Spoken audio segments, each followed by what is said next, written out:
By the time you get to the end of this tutorial, you're going to have 6 crazy book ideas that you might not have known existed within you. As writers, we tend to put an enormous amount of pressure on ourselves to come up with the perfect idea. However, the truth is that in most cases, the idea isn't what will make or break your story. Instead, it's going to be how you expand on the idea or how you decide to tell your story that will have the biggest impact. In fact, the core idea behind some of the best novels ever written are quite simple. They are these little slice-of-life stories simply told well. However, if you took away the unique characters, the author's prose, the world and the conversations, you'd be left with a very basic idea that wouldn't seem very interesting. In my last tutorial, I talked about a few short stories written by Chekhov.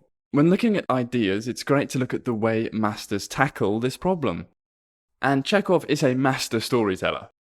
However, the stories I suggested you read in that tutorial, which I will link to below, are all built up around simple ideas. Most of them are simple love stories. For example, I suggested you read one of his stories about a man who went on vacation and ended up unfaithful to his wife. Hardly a groundbreaking idea. I tell you this because often extraordinary stories start with very ordinary ideas. So, before we get into these exercises, take the pressure off by knowing that you don't have to come up with something that is totally unique in order to create a beautiful story.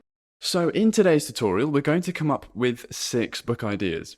I need you to grab a piece of paper before we begin, or if you're a Scribble user, you can log in and follow along with what I'm going to do.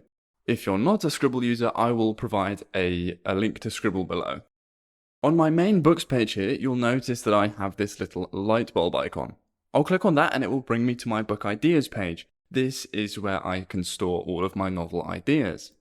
So if you're using a pen and paper, begin by creating 3 boxes. In the first box, we're going to write explore interest. In the second box, we're going to write scream it loud. And in the last box, we're going to write what a life. In the first box, we're going to write down an interest we have that we want to learn more about. It's important that you're deeply interested in or curious about whatever topic you write down here. Don't overthink it, don't look for the perfect interest, just put the first one down that comes to mind. If 2 ideas come to mind and you're struggling between making a decision, just flip a coin. Don't get stuck here. Trying to get the perfect idea out here is a form of procrastination, and that's what we're trying to avoid. So just get something down.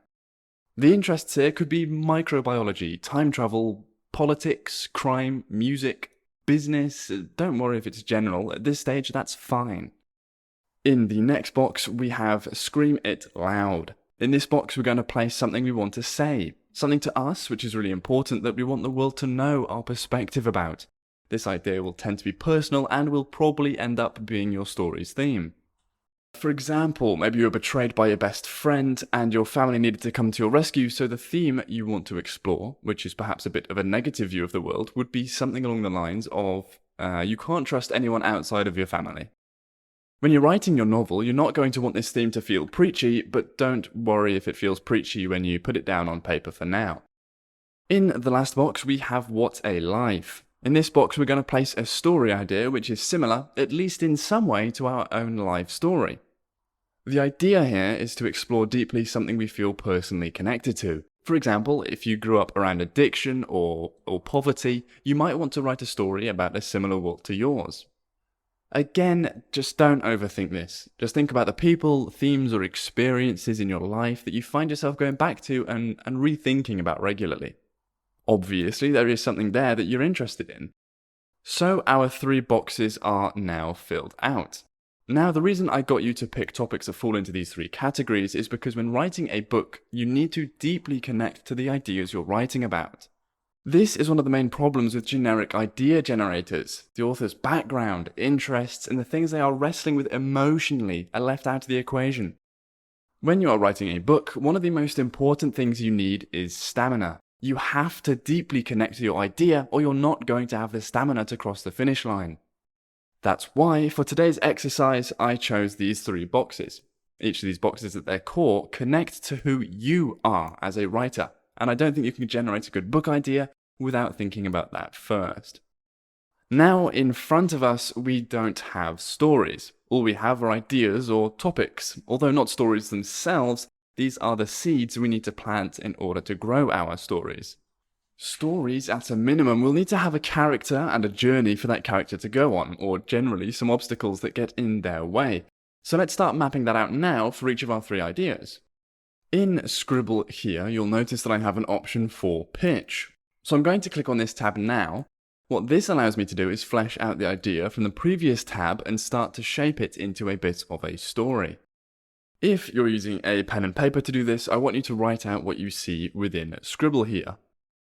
The character was status quo until inciting incident, and then write out how that changed the character's life.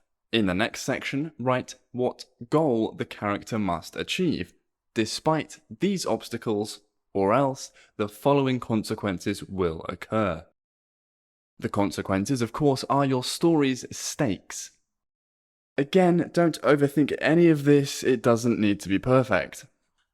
Now do this for all 3 of your ideas.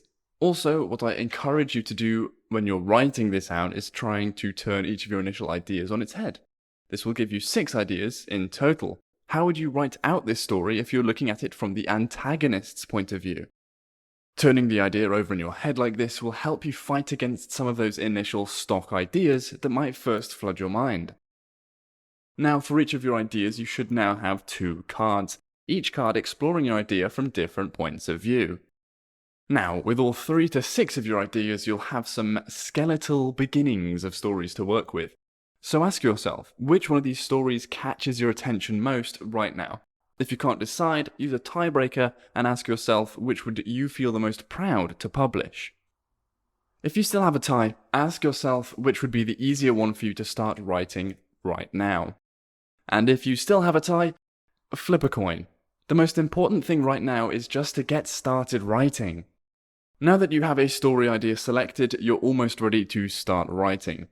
However, over in Scribble, we have a writing worksheet which we've designed as a sort of controlled brainstorming exercise, which takes your idea in its current state and it massively fleshes it out so that it's not so skeletal.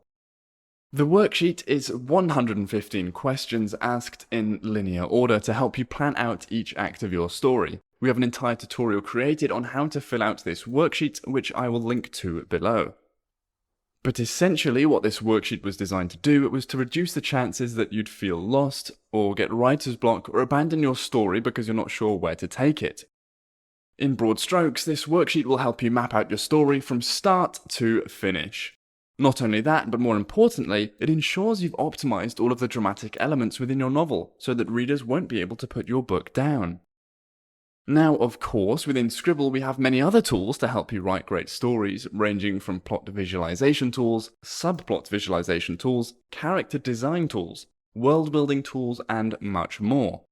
But for today, what I really wanted to focus on was just getting you started, by getting you to force yourself to commit to a book idea.